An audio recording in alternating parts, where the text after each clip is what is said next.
Othello आणि Hamlet हे जसं नाटक जगामध्ये जगप्रसिद्ध झालं होतं 1200च्या काळामध्ये विलियम शेक्सपियर यांचं, तसंच कुसुमाग्रज युवा शिरवाडकर यांचं हे नाटक आजही यांचे खूप असे प्रयोग आणि तुम्ही चित्रपट सुद्धा पाहिला असाल नाना पाटेकर यांचा नट सम्राट खूप सुंदर असा चित्रपट आहे.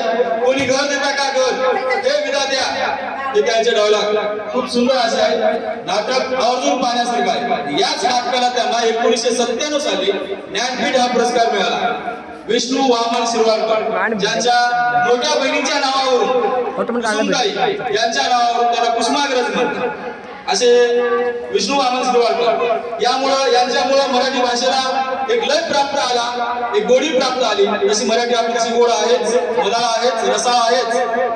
मराठी ऐकायचं बालमनाने ऐकायचं, बालमनाने ऐकायचं तर बालकवी ऐकायचं, बालकवी काय छानी माझी सोनुकली कुणाकडे ग पाहत होती.